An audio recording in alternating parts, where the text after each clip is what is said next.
Saint Augustine on the Most Holy Trinity, Book 10, Chapter 11, following. Since then these three, memory, understanding, will, are not three lives but one life, nor three minds but one mind, it follows certainly that neither are they three substances,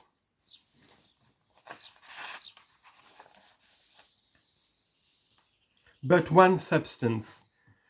Since memory, which is called life and mind and substance, is so called in respect to itself, but it is called memory relatively to something, and I should say the same also of understanding and of will, since they are called understanding and will relatively to something, but each in respect to itself is life and mind and essence. And hence, these three are one, in that they are one life, one mind, one essence, and whatever else they are severely called in respect to themselves, they are called also together not plurally but in the singular number. But they are three, in that wherein they are mutually referred to each other. And if they were not equal, and this not only each to each but also each to all, they certainly could not mutually contain each other, for not only is each contained by each, but also all by each. For I remember that I have memory and understanding and will, and I understand that I understand and will and remember, and I will that I will and remember and understand, and I remember together my whole memory and understanding and will. For that of my memory which I do not remember is not in my memory, and nothing is so much in the memory as memory itself. Therefore, I remember the whole memory. Also, whatever I understand, I know that I understand, and I know that I will whatever I will. But whatever I know, I remember. Therefore, I remember the whole of my understanding and the whole of my will. Likewise, when I understand these three things, I understand them together as whole. For there is none of things intelligible which I do not understand, except what I do not know. But what I do not know, I neither remember nor will. Therefore, whatever of things intelligible I do not understand, it follows also that neither I remember nor will. And whatever of things intelligible I remember and will, it follows that I understand. My will also embraces my whole understanding and my whole memory, whilst I use the whole that I understand and remember.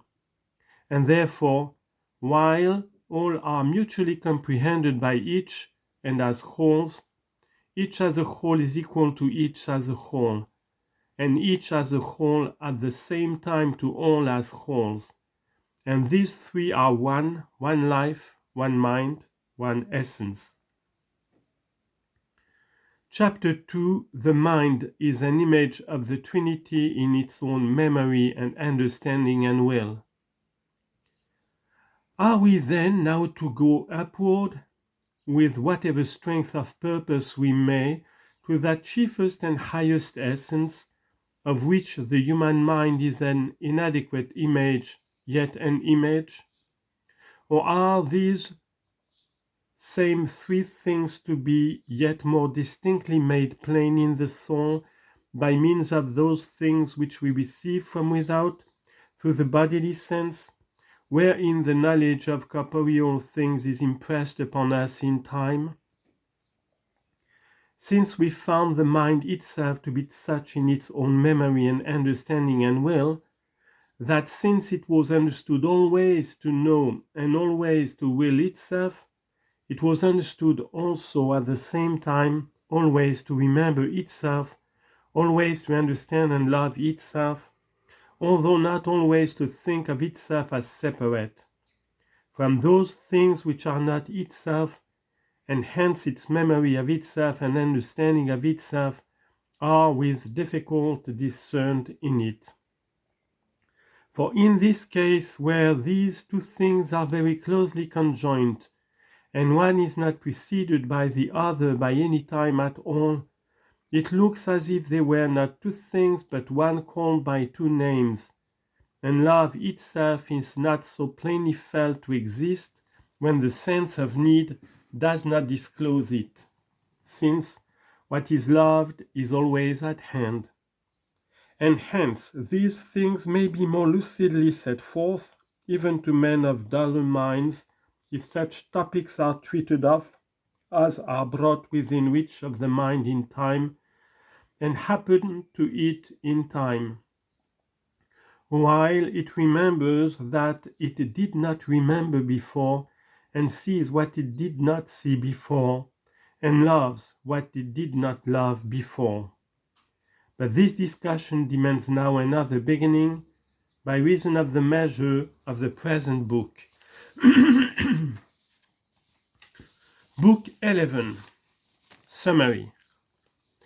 A kind of image of the Trinity is pointed out even in the outer man, first of all in those things which are perceived from without, viz. In the bodily object that is seen, and in the form that is impressed by it upon the sight of the seer, and in the purpose of the will that combines the two, although these three are neither mutually equal nor of one substance. Next, a kind of trinity in three somewhats of one substance is observed to exist in the mind itself, as it were introduced there from those things that are perceived from without, viz. The image of the bodily object which is in the memory, and the impression formed therefrom when the mind's eye of the thinker is turned to it, and the purpose of the will combining both. And this latter trinity is also said to pertain to the outer man, in that it is introduced into the mind from bodily objects, which are perceived from without. Chapter 1. A trace of the Trinity also in the outer man. No one doubts that, as the inner man is endued with understanding, so is the outer with bodily sense. Let us try then, if we can, to discover in this outer man also some trace, however slight, of the Trinity, not that itself also is in the same manner the image of God. For the opinion of the Apostle is evident, which declares the inner man to be renewed in the knowledge of God, after the image of him that created him. Colossians 3:10. Whereas he says also in another place, "But though our outer man perish, yet the inward man is renewed day by day." 2 Corinthians 4:16. Let us seek then, so far as we can, in that which perishes, some image of the Trinity, if not so express, yet perhaps more easily to be discerned. For that outer man also is not called man to no purpose, but because there is in it some likeness of the inner man. And owing to that very order of our condition, whereby we are made mortal and fleshly, we handle things visible more easily and more familiarly than things intelligible. Since the former are outward, the latter inward, and the former are perceived by the bodily sense, the latter are understood by the mind. And we ourselves, i.e., our minds, are not sensible things, that is, bodies, but intelligible things, since we are life.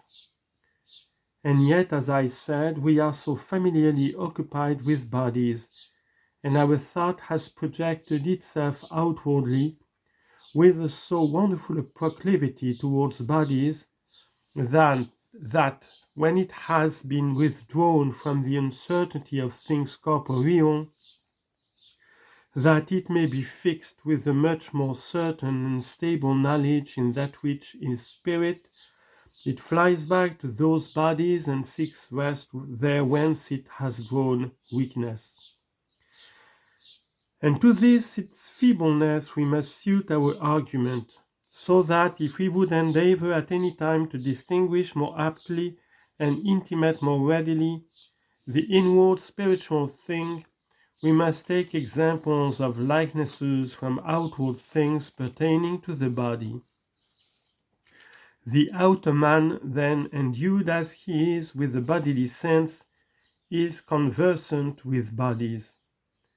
And this bodily sense, as is clearly observed, is fivefold: seeing, hearing, smelling, tasting, touching. But it is both a good deal of trouble, and is not necessary, that we should inquire of all these five senses about that which we seek. For that which one of them declares to us holds also good in the rest. Let us use then principally the testimony of the eyes, for this bodily sense far surpasses the rest, and in proportion to its difference of kind, is near to the sight of the mind. Chapter 2, Summary. A certain Trinity in the sight. That there are three things in sight which differ in their own nature. In what manner from a visible thing vision is produced, or the image of that thing which is seen. The matter is shown more clearly by an example. How these three combine in one. When then we see any corporeal object, these three things, as is more easily to do, are to be considered and distinguished. First, the object itself which we see, whether a stone or flame or any other thing that can be seen by the eyes, and this certainly might exist also already before it was seen. Next, vision, or the act of seeing, which did not exist before we perceive the object itself, which is presented to the sense. In the third place, that which keeps the sense of the eye in the object seen, so long as it is seen, viz., the attention of the mind. In these three, then, not only is there an evident distinction, but also a diverse nature. For first, that visible body is of a far different nature from the sense of the eyes, through the incidence of which sense upon it vision arises. And what plainly is vision itself other than perception informed by that thing which is perceived? Although there is no vision if the visible object be withdrawn, nor could there be any vision of the kind at all if there were no body that could be seen. Yet, the body by which the sense of the eyes is informed, when that body is seen, and the form itself which is imprinted by it upon the sense, which is called vision, are by no means of the same substance. For the body that is seen is in its own nature separable, but the sense which was already in the living subject, even before it saw what it was able to see, when it fell in with something visible, or the vision which comes to be in the sense from the visible body when now brought into connection with it and seen, the sense then, I say, or the vision, that is, the sense informed from without, belongs to the nature of the living subject, which is altogether other than that body which we perceive by seeing, and by which the sense is not so formed as to be sense, but as to be vision. For unless the sense were also in us before the presentation to us of the sensible object, we should not differ from the blind at times when we are seeing nothing, whether in darkness or when our eyes are closed. But we differ from them in this, that there is in us, even when we are not seeing, that whereby we are able to see, which is called the sense, whereas this is not in them, nor are they called blind for any other reason than because they have it not. Further also, that attention of the mind which keeps the sense in that thing which we see and connects both not only differs from that visible thing in its nature, in that the one is mind and the other body, but also from the sense and the vision itself, since this attention is the act of the mind alone. But the sense of the eyes is called a bodily sense, for no other reason than because the eyes themselves are also members of the body. And although an inanimate body does not perceive, yet the soul commingled with the body perceives through a corporeal instrument, and that instrument is called sense. And this sense too is cut off and extinguished by suffering on the part of the body, when anyone is blinded, while the mind remains the same, and its attention, since the eyes are lost, has not indeed the sense of the body, which it may join by seeing to the body without it, and so fix its look thereupon and see it. Yet by the very effort shows that, although the bodily sense be taken away, itself can neither perish nor be diminished. For there remains unimpaired a desire, appetitus, of seeing, whether it can be carried into effect or not. These three then, the body that is seen, and vision itself, and the attention of mind which join both together, are manifestly distinguishable, not only on account of the properties of each, but also on account of the difference of their natures. And since in this case the sensation does not proceed from that body which is seen, but from the body of the living being that perceives, with which the soul is tempered together in some wonderful way of its own, yet vision is produced, that is, the sense itself is informed by the body which is seen, so that now not only is there the power of sense which can exist also unimpaired even in darkness, provided the eyes are sound, but also a sense actually informed, which is called vision. Vision, then, is produced from a thing that is visible, but not from that alone, unless there be present also one who sees. Therefore vision is produced from a thing that is visible, together with one who sees, in such way that on the part of him who sees there is the sense of seeing and the intention of looking and gazing at the object, while yet that information of the sense which is called vision is imprinted only by the body which is seen, that is, by some visible thing, which being taken away, that form remains no more which was in the sense so long as that which was seen was present.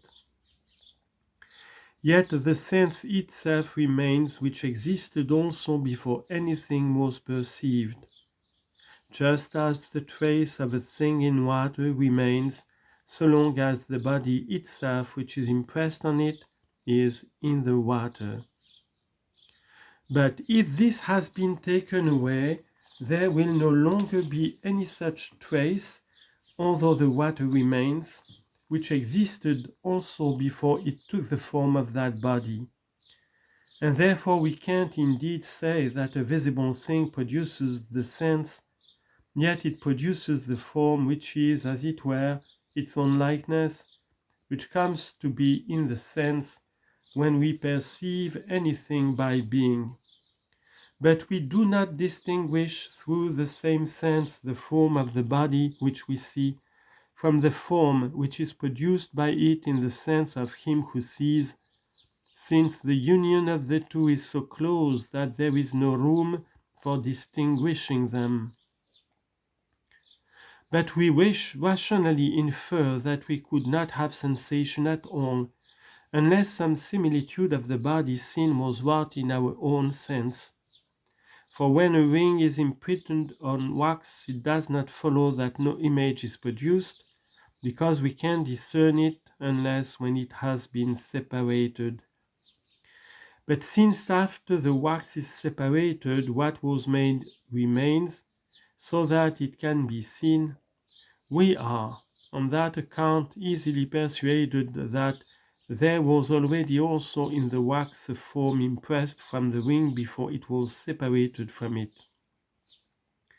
But if the ring were imprinted upon a fluid, no image at all would appear when it was withdrawn, and yet nonetheless for this ought the reason to discern that there was in that fluid before the ring was withdrawn a form of the ring produced from the ring, which is to be distinguished from that form which is in the ring, whence that form was produced which ceases to be when the ring is withdrawn, although that in the ring remains, whence the other was produced. And so the sensuous perception of the eyes may not be supposed to contain no image of the body which is seen as long as it is seen, merely because when that is withdrawn, the image of the body which is seen as long as it is seen, merely because when that is withdrawn, the image does not remain. And hence it is very difficult to persuade men of duller mind that an image of the visible thing is formed in our sense when we see it, and that this same form is vision. But if any perhaps attend to what I am about to mention, they will find no such trouble in this inquiry. Commonly, when we have looked for some little time at a light, and then shut our eyes, there seem to play before our eyes certain bright colors variously changing themselves and shining less and less until the whole is ceased. And these we must understand to be the remains of that form which was wrought in the sense, while the shining body was seen, and that these variations take place in them as they slowly and step by step fade away. For the lattices too of windows should we happen to be gazing at them, appear often in these colors, so that it is evident that our sense is affected by such impressions from that thing which is seen. That form, therefore, existed also while we were seeing, and at that time it was more clear and express. But it was then closely joined with the species of that thing which was being perceived, so that it could not be at all distinguished from it. And this was vision itself. Why, even when the little flame of a lamp is in some way, as it were, doubled by the divergent rays of the eyes, a twofold vision comes to pass, although the thing which is seen is one. For the same rays, as they shoot forth each from its own eye, are affected severely, in that they are not allowed to meet evenly and conjointly in regarding that corporeal thing, so that one combined view might be formed from both. And so if we shut one eye, we shall not see two flames, but one as it really is. But why, if we shut the left eye, that appearance ceases to be seen, which was on the right, and if in turn we shut the right eye, that drops out of existence, which was on the left, is a matter both tedious in itself and not necessary at all to our present subject to inquire and discuss.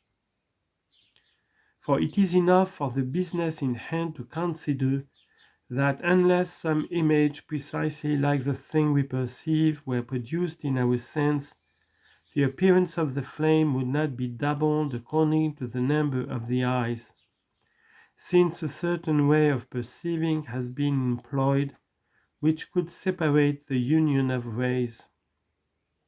Certainly, nothing that is really single can be seen as if it were doubled by one eye. Draw it down, or press, or distort it as you please, if the other is shot.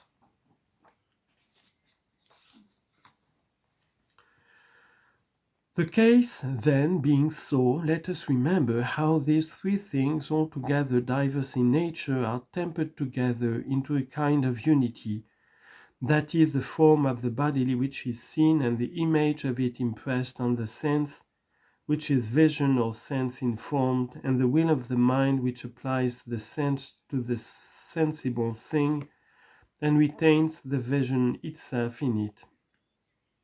The first of these, that is, the visible thing itself, does not belong to the nature of the living being, except when we discern our own body. But the second belongs to that nature to this extent that it is wrought in the body and through the body in the soul. For it is wrought in the sense, which is neither without the body nor without the soul. But the third is of the soul alone, because it is the will. Although, then, the substances of these three are so different, yet they coalesce in such a unity that the two former can scarcely be distinguished, even with the intervention of the reason as judge, namely the form of the body which is seen, and the image of it which is wrought in the sense, that is, vision. And the will so powerfully combines these two as both to apply the sense in order to be informed to that thing which is perceived, and to retain it when informed in that thing. And if it is so vehement that it can be called love or desire or lust, it vehemently affects also the rest of the body of the living being. And where a duller and harder matter does not exist, changes it into like shape and color.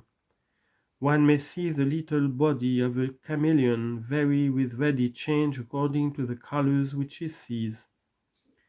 And in the case of other animals, since their grossness of flesh does not easily admit change, the offspring for the most part betray the particle fancies of the mothers, whatever it is that they have beheld with special delight.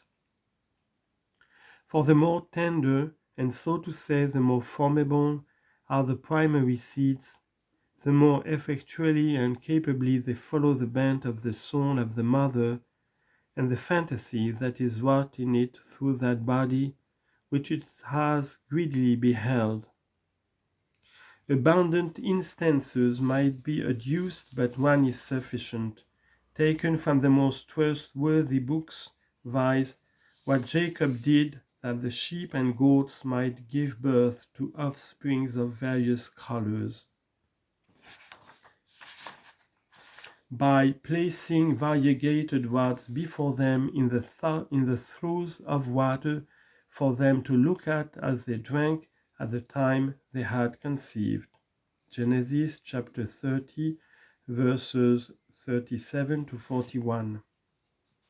Chapter 3. The unity of the three takes place in thought, viz. Of memory, of eternal vision, and of will, combining both. The rational soul, however, lives in a degenerate fashion when it lives according to a trinity of the outer man, that is, when it applies to those things which form the bodily sense from without, not a praiseworthy will by which to refer them to some useful end, but a base desire by which to cleave to them. Since even if the form of the body which was corporeally perceived be withdrawn, its likeness remains in the memory, to which the will may again direct its eye, so as to be formed thence from within, as the sense was formed from without by the presentation of the sensible body. And so that Trinity is produced from memory, from internal vision, and from the will which unites both. And when these three things are combined into one from that combination itself, they are called conception. And in these three there is no longer any diversity of substance, for neither is the sensible body there, which is altogether distinct from the nature of the living being, nor is the bodily sense there informed so as to produce vision, nor does the will itself perform its office of applying the sense, that is to be informed, to the sensible body, and of retaining it in it when informed. But in place of that bodily species which was perceived from without, there comes the memory retaining that species which the soul has imbibed through the bodily sense. And in place of that vision which was outward when the sense was informed through the sensible body, there comes a similar vision within, while the eye of the mind is informed from that which the memory retains, and the corporeal things that are thought of are absent.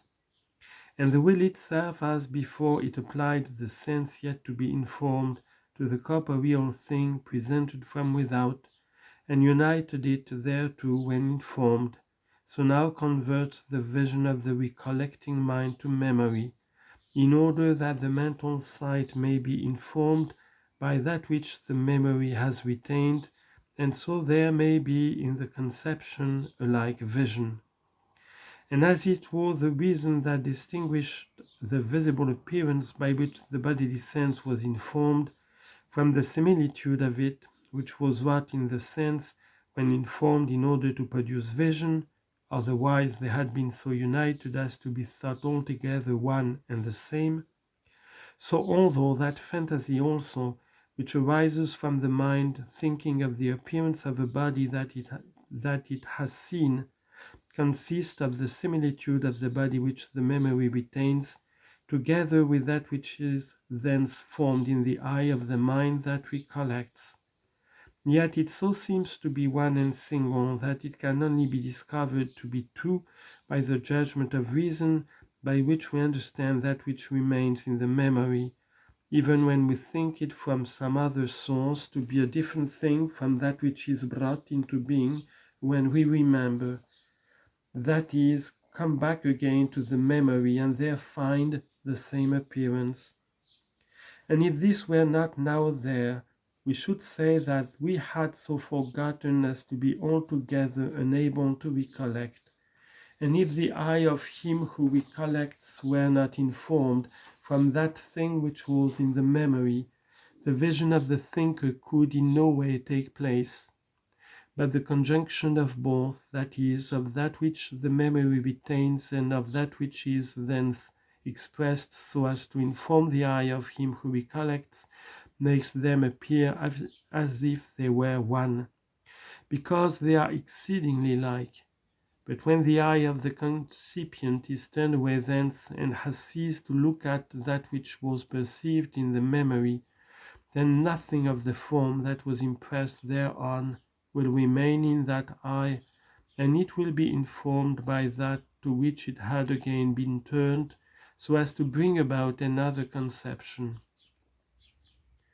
Yet that remains which it has left in the memory, to which it may again be turned when we recollect it, and being turned thereto may be informed by it, and become one with that whence it is informed.